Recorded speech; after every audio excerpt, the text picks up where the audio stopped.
Welcome. Hi, everyone, and thank you for listening. This is going to be a very short segment. Each of these will be short snippets, just trying to unpack the events that occurred that led to me and my family fleeing from South Africa. I will get straight into it and unpack as we go and as I record other episodes along the way.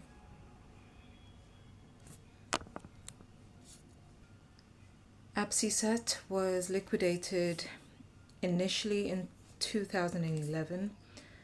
Masana Technologies was a client of APSISET working on the City of Johannesburg project.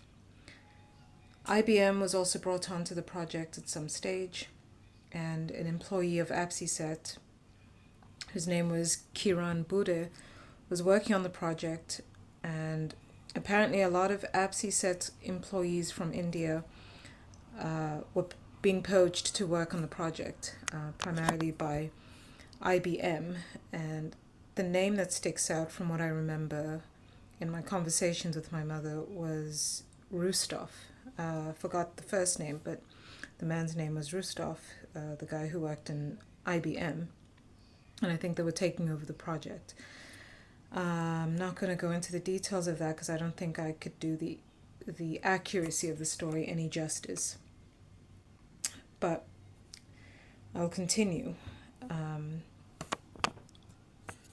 Basically, Masana and IBM were taking over the project. One of the programmers, Kiran Bude, tried to tell one of the directors about what had been going on, and this was around 2009. The director that I'm talking about is my mother.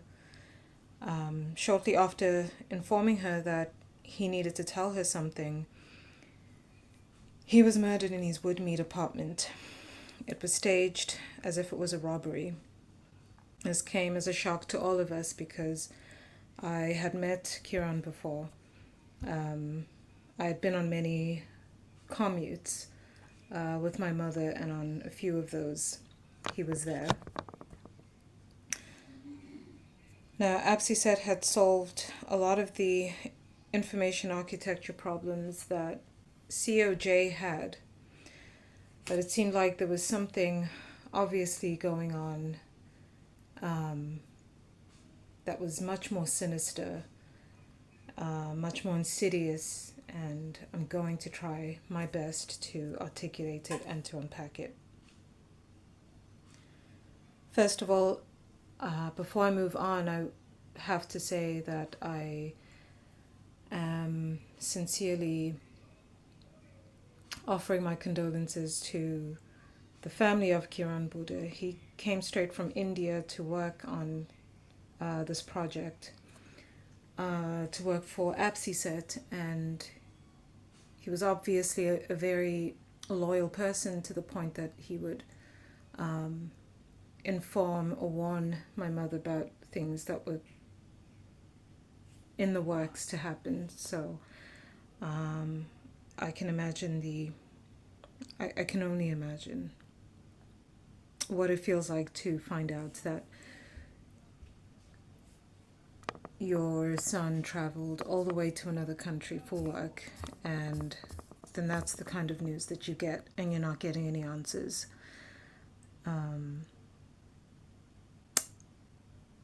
So that's also part of the reason why I'm doing this. It's a clear indication of what people are willing to do to hide the truth.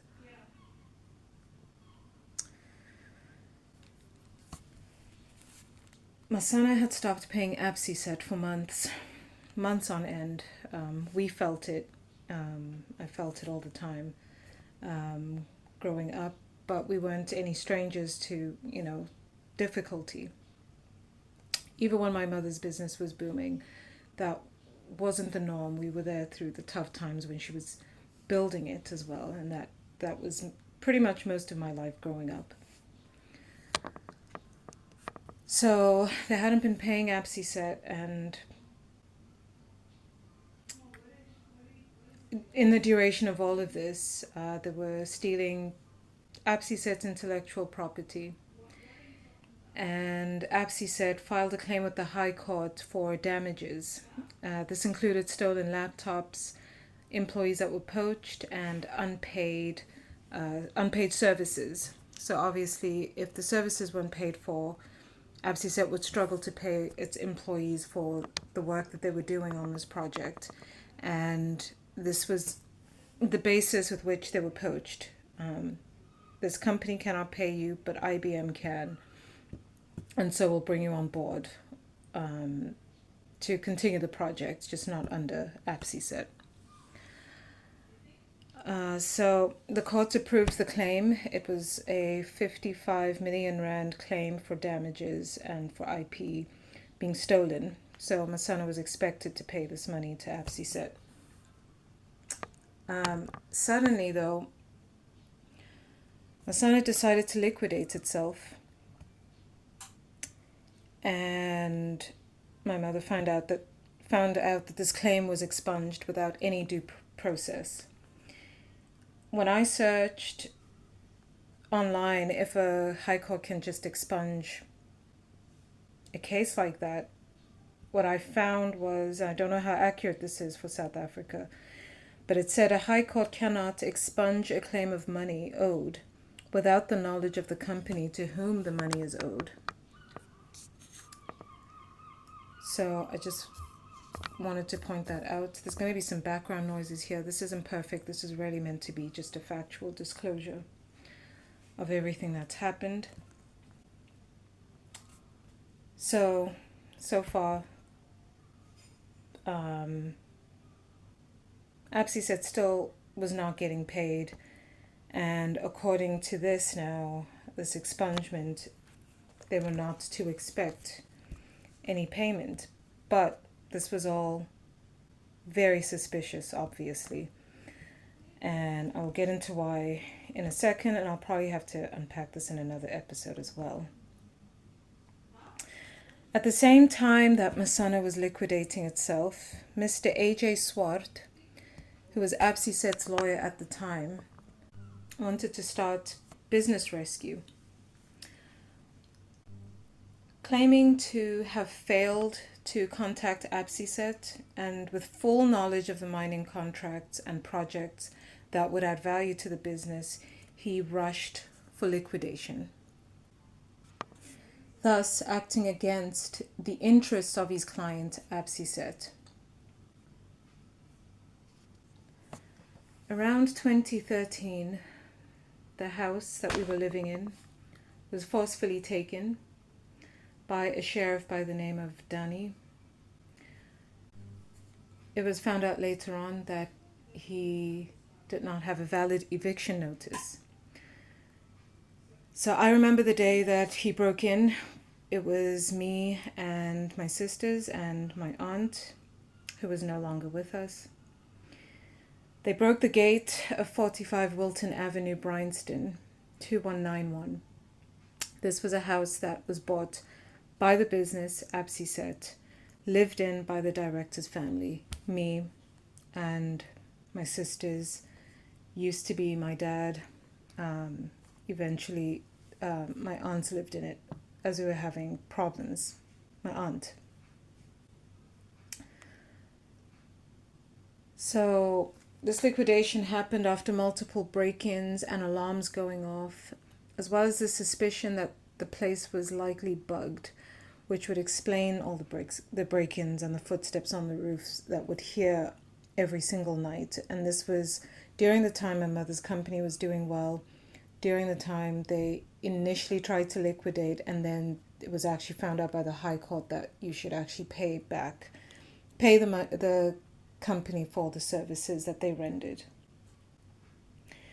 And there's details to that as well, because the COJ project came about because Masana was not experienced in a certain area of the contract that they received from the city of Johannesburg. So when they enlisted my mother's company to do it, she was coming on recommendation from somebody who worked there. His name was Racketier.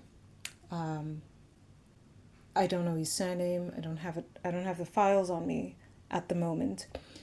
He's the one who recommended her to apply for rendering services to do this project. And so my mother, having that enterprise architecture background, was brought on and used her expertise to actually carry out the project, based on a track record that she had and a previous project that she did. It's based on that success rate. So back to the illegal liquidation.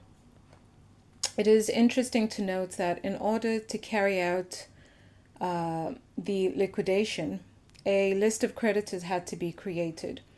One of them, a legal firm, and the other, SARS, as in the South African Tax Revenue Service. Interesting thing about SARS is that they in fact owed ABSISET and its director money. The liquidation process of Masana was carried out anyways by a company called Bombani Liquidators. Now, Bombani Liquidators is owned by someone whose name is Mr. Lawrence Swart and a Richard Maswanganye. I don't know how to pronounce his surname, but you can look at Bombani Liquidators online and it shows